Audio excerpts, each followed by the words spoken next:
Today on the podcast, we've got Hayes Fawcett. If you don't know who he is, you're probably not following high school athletes committing and then going to college, because he is like the guy for high school football players making their commitment edits, putting together where they're going to go, their top 15, their top 30, their top 2, all that stuff. He's the guy. He's at Recruit247 on Instagram and then at Hayes Fawcett on Twitter.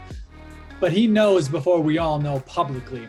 And he's created this whole thing that he started as a sixth grader. So we talk about how he started it, how he's becoming a media company in his own right. Of course, we talk name, image, likeness. It's a really great, fun, quick convo, and we hope you enjoy. Hayes, we appreciate you coming on with us. As I was saying before this, you know, we've been knee deep in the college game, name, image, likeness, that sort of deal. And every high school kid going into college, or almost every high school kid going to college, is doing edits through you. So I'm like, who the hell is this dude and what's it about? Initially, I didn't know, because I found it on Instagram. On Twitter, it's your name, but on Instagram, it's Recruit247. So I'm like, who's this company? And then I go and it says, you know, Hayes Fawcett, like it's one singular person. So talk to us about how you even got started in doing these edits. So basically what you do now, and I'll probably say this on the pre-intro of the podcast, but basically what you do is you're creating edits for the top athletes in the country, whether it's their commitments or their top 15s, top 5, whatever it may be. You're behind a lot of the people doing it. So talk to us about how you got into it and how you blew up through it. Well, so getting into it, I mean, I was like a young kid in like middle school, and I had like just got on Instagram, and I've always been a real big sports guy. So I followed a bunch of sports accounts, and then I started coming across these edits, and it was like something cool that I thought that I'd be able to do. So I kind of started off, and I started slow. Like I wasn't very good at it at first, obviously. Yeah. But I started off doing like just local guys from the high school, like from the town that I'm from. And then I started noticing, like, as the time went on, that it went from, like, my town, then it started going, like, locally, like, more locally, like, Southwest Louisiana, which is where I'm from. Yeah. Then I started noticing it started going statewide. So, like, the first big recruit that I ever talked to, which is kind of the guy that got me started, like, getting in contact with national recruits, was Darius Geis. So, like, I was talking to him for a while when I was, like, 6th grade. And so what was he? He was a high school kid? Yeah, he was a senior at the time at Catholic High.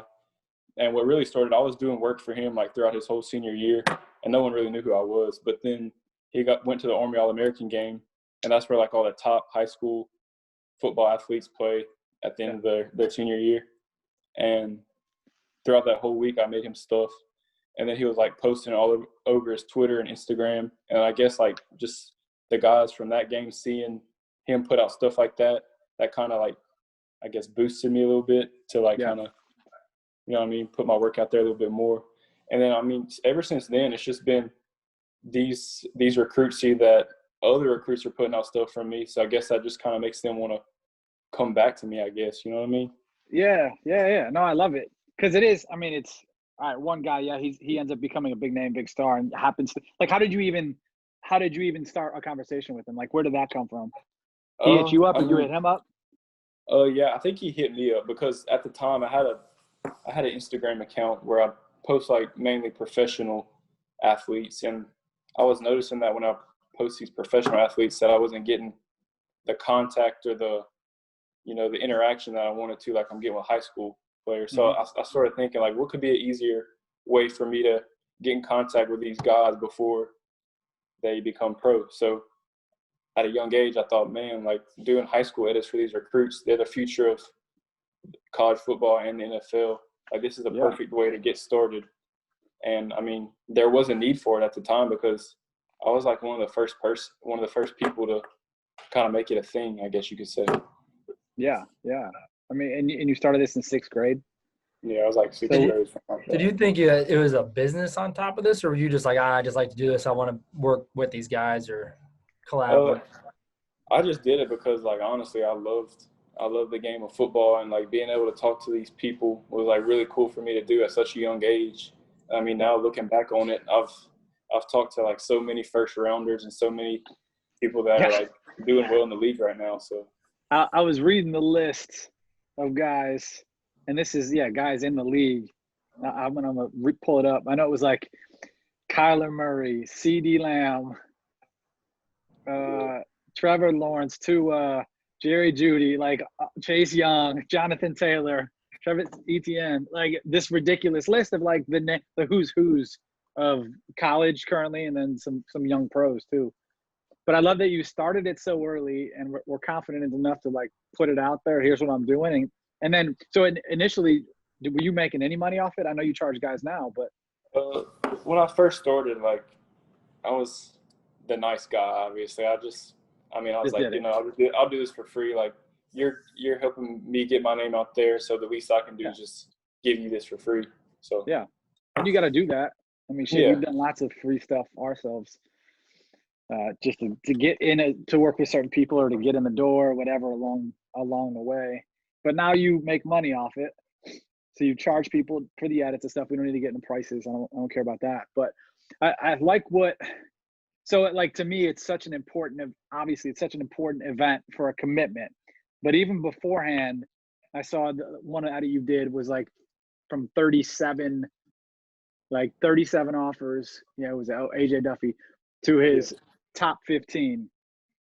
But I like that the young high school athletes are starting to see the place where they sit. Like, all right, this is an opportunity to break down to 15 and to 5, and then make my commitment, where it becomes a process and a cool thing to follow along. For he's got Oregon, Penn State, Miami. He's got all these different places across the country and fan bases that are following him, and he becomes this whole big attraction himself.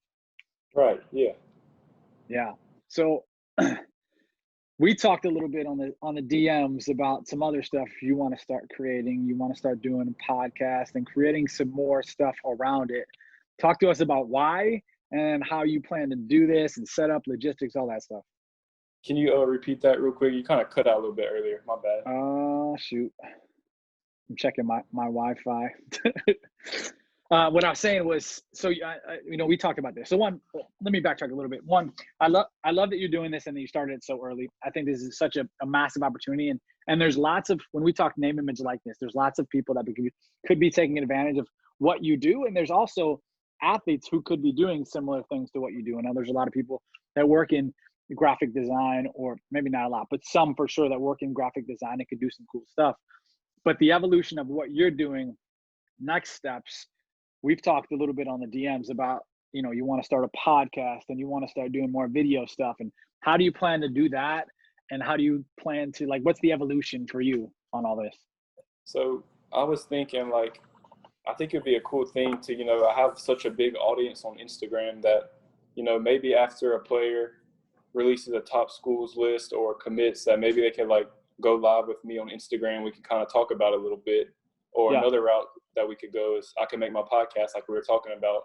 Yeah. But like making a podcast, I'd be kind of talking about different things rather than like the top 8 commitment. Because like I was thinking it'd be a pretty cool thing for me to, have a podcast, do those Instagram lives, and then when I finish those Instagram lives, I can save it and then maybe like post that on YouTube. You know what I mean? Like make a YouTube channel, post the interview, and because fans want to see that, you know what I mean? Because hell yeah, there's not a lot of, like with all these interviews, it's usually like articles and stuff like that. There's not really many live interviews, and I think that's something that fans would like to see.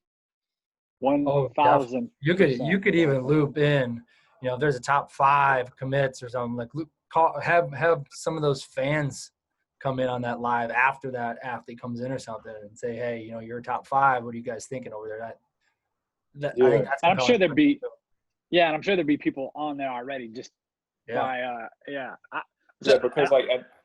because at this point with my account, like I'm a news source, because like whenever the people post, like the second that they post it, I'm posting it right behind them, and it's one thing that I do these edits, but I think like for the general public, I'm more of a news source rather than a editor.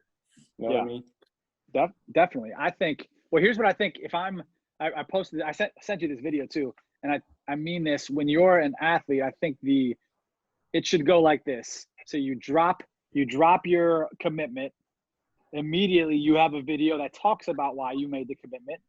you have a video of the commitment, and then you have these other different opportunities like a talk with media locally or national, depending on the person, or bring in a specific media source from, one of the big sites or whatever your setup is.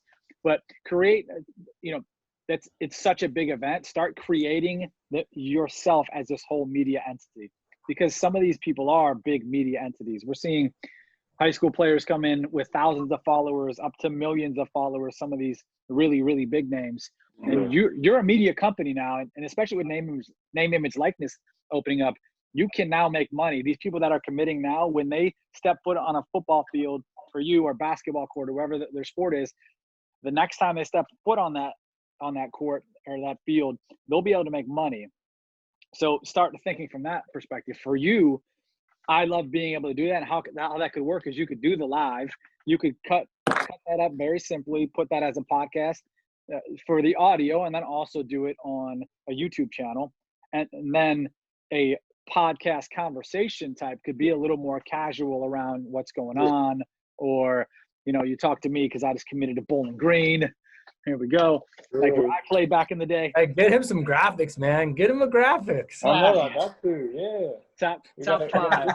I had 2. Kent State and Bowling Green were the schools I wanted to go to, and Kent State wasn't feeling me very much. I went to Bowling Green. But what was I going there? You took my train of thought, Tim. But could be more casual conversation. And then what you're doing is you're getting more in depth with them, and that's stuff they would want to share and do it. I think a lot of pros don't fully grasp the whole concept that they're a media company. Certainly college athletes don't yet, and definitely high school athletes don't yet. But this is going to all shift. And I think you can really help them see this and help them shift this mindset moving forward too. Yeah, definitely. Yeah, so, I think from your standpoint too is, as you're like thinking about these like different announcements and commitments and podcasts and different content plays, is the companies that are going to be interested in you are the ones that are interested in 24/7 max preps, like those types of sites, complex, like looking at those guys and say, okay, Gatorade did something with max preps. What could I do that could interest Gatorade in the same world with your own twist to it? Those types of things. Yeah. I don't know if I meant to talk to you about this, Tim, but who cares? I'll just put it out there anyway. But I had an idea how cool this would be as athletes can start to get paid off of anything, obviously in college, is have a show or something like this, like a podcast with Hayes, is like a My Commitment video series. And you take some of the most well-known athletes, guys you're doing edits for, and create a series in partnership with Gatorade or Nike or whoever. And, why wouldn't they want to be a part of that? One, they could start building relationships with the high school athletes, and then also start building relationships with someone like you who has a big audience in their specific market. So, I mean, you like you said, you are a media company. Yeah. And or a news source is the word you use, but we think of it as a media company. It can be much more than, some edits and some people going for news. Like there's so much opportunity from where you are right now to go. Yeah. Yeah. So like if you were in my shoes, where would, like, from this point on right now, where would you start? Like, where would you start building to take those steps to branch out, like you were just saying? Yeah, I would start today with my podcast or my show or my IG live, however you want to do that. Yeah. And I would start, because I mean, where we at? Today is Monday. Early signing period is 2 days away. So there's going to be a bunch of commitment signings, blah, blah, blah. I would line up some of these people and say, hey, let's have a conversation about it. And, it's as simple as Zoom. It's not that hard to do. I know I had a little trouble getting you on here to start here, but we're here. Yeah. You see, it's possible. We pay $20 or something like that for this Zoom setup, and you record it, and you know how to edit video stuff. So that's simple. Clip the front, clip the end, take a couple clips to shoot out. But I would start those conversations now. We were talking about this on the last podcast, is talking about the buzz. I mean, these guys are going to be hot right now. Yeah. Why not yourself as a media company, as a news source? Why not be hot with them and create off of this buzz specifically? So I would start these conversations today, and then start to think about the next steps. Yeah. Continue to grow. Yeah, definitely think of like what do you like? What's authentic to you as far as the content, whether it's podcasts, video, design, graphics, whatever that might be. Start thinking about how you can build the content play. And then next step would be how you can monetize it. Like I said, look at the Max Preps and 24/7 and what brands are partnering with those guys that would want to partner with you. But I also think a really big one for you and an easy step and an easy lift will be merch. So you launch a merch, a t-shirt commitment line, and then whatever athlete you're working with, you guys promote that together, figure out how you're going to split the revenue. But that I think because those athletes, once they commit starting next year, they can get paid, so they can legally do that alongside with you. Yeah, go ahead. I was gonna say that's something we should talk about after this too, like how to specifically do that sort of stuff. But go ahead. Yeah, like I've always wanted to do merch because I'm pretty sure my followers would want to engage to like buy that, and as well as the followers, some athletes like some 5-stars have already like hit me up and like, man, you need to start some merch. We would, like, all the athletes mess with you. We would wear it, we would post it, we'd promote it and stuff like that. But like I said earlier, I just don't know where to, start, like who to hit up to get this started. You know what I mean? Like, yeah. You're hitting up the right people right now. Let's stick around after and we'll talk about how to do that, because that's a simple thing to do, to set up. It really is pretty simple to set up. You can already design, so that's the hardest part of all this stuff, is having something that looks cool and something that you can design, which a lot of people can't do that. You can do that, and then distribution, all that stuff. That stuff we can talk through after this conversation. But I love the evolution of the merch. I love podcast conversations. I think you can also be as they come to you for their commitment or the commitment at it, you can become a source for them to learn from too. Like, how do I start a business? I want a podcast, or I want to start selling t-shirts or whatever. So you can become this almost go-to for them as well on it. Definitely. Yeah. As far as content wise for yourself, the edits obviously are a big part of what you're doing now. How do you want to I know you're starting to do more video stuff, right? Yeah. I've been a lot it's of more like animated edits, right, at this point? Yeah. I've done some of those animated edits, like you said, and as well as that, a lot of the followers want to see, like, have hit me up and like requested, like, drop a few clips after, like, in the same post of, say I post a guy's top 10, like, post a few clips of his highlights as well, so we can kind of see what he's like in action. Yep. And that's really helped my numbers out a lot, and my interaction with the followers too. So and that will too. That also can be branded, by the way. Really? Oh yeah, that can be branded. I mean, that's like, for you it doesn't matter because you're not an athlete, so there's no eligibility rules. You do now. Are you a freshman?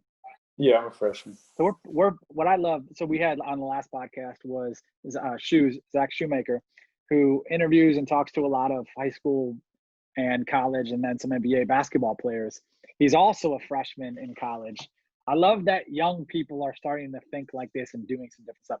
You started the freshman classes; they're savages. The freshman class, they're coming for everyone. Now you started it, I guess, technically 8 years ago or whatever that was. Yeah. I lost my train of thought, Tim. I don't know. I can't jump in your head. But how did you even like what's your family life like? Are your parents entrepreneur? Like, how did you even think of like to go this route?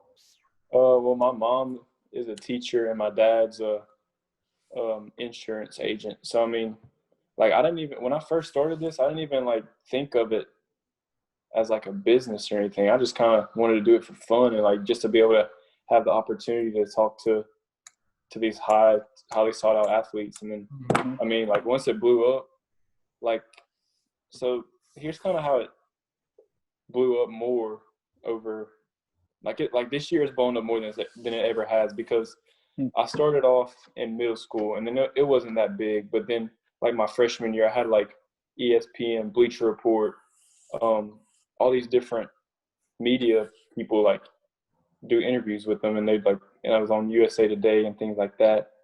And then my sophomore year of high school, I got extremely busy. I was playing 3 sports, started in all the sports that I played in. And plus I'm like really big in my academics. So I was focused on sports and school, so I didn't really have time to do this as much. But toward the end of my junior year, I kind of picked it back up, and I was taking slow steps to kind of building it back. But then last year, my senior year, like, what was it, November, my friends kind of convinced me to make an Instagram page. And then, man, ever since I made an Instagram, it's like blown up. Like I have like 95K, and I just started like a year ago. Oh, but before that, I was doing everything. Before that, I was doing everything on Twitter. And I mean, it's very hard to grow on Twitter. And when I was seeing that I was losing all these followers and stuff because I wasn't being as active, it kind of lost the motivation a little bit. But making this Instagram and just posting every time these players make announcements, that's really helped a lot. Sure, and they all tag you. Yeah. And they have 5 to 150,000, hundreds of thousands, some of the guys. Yeah, it's cool. Like I've been able to talk to a lot of them too, like talk to them as friends. So yeah. Well, and think about how, I was talking to a college football player a couple weeks ago about he was talking about he wants to do some media stuff, and I don't know if he wants to get more on the analyst side or podcast side, but we were just talking a little bit about a podcast, and I don't know how good he is. I know he plays. I don't know if he's an NFL good enough guy. He plays. He's not in the Power 5, but plays at a good school, and he was adding to his story all these people he was with, and it was like a guy who's probably a first or second round guy this upcoming draft, and then it was a guy who's already become an NFL star, and these are just buddies of his. And I was like, if you just had a podcast and had these people on, that would be so big. Those are just two of the many people that I mentioned. Same thing with you. If you started to have these types of people, these names, and then you create content for them to share, like that's how, like you're doing now, although it's paid and you're creating cool edits, it's the same type of stuff. If you're giving them content to share, they tag you, and then it continues to grow and grow. Yeah. Like as far as the pay thing, I don't know if I told you this, but like for the 4 and 5 star guys, I'll do it completely free for them. Now with like the lower level guys, I charge a little bit for them, but like I said from the beginning, like doing it for free for these 4 and 5 stars, I'm like giving them this product to help both of us out with, publicity and things like that. Well, so, I feel like if I do free stuff for them, then, they'd be willing to definitely hop on a podcast with me and talk a little bit. You know what I mean? That's exactly what I was going to say, is if you're going to do this free stuff for them, they can take 20, 30 minutes to sit down and have a conversation with you about it. Yeah, definitely. Cool. What else? Anything, Timmy? No, I think he's got the right mindset. I think he's got. Yeah, I like where you're at with all this. He's in an interesting position where he's got a lot of things brewing, and it just is, how he wants to go about, delivering those. Yeah, like I told Pat in the DMs, like I have all this in my head, all these ideas, but the hardest part is starting, and the execution. Yes. I just don't know. I don't know where to start. Yeah. Well, let's end this, and we'll talk, and we'll give you some thoughts and ideas here. Cool. All right, Hayes. Appreciate you. Appreciate you.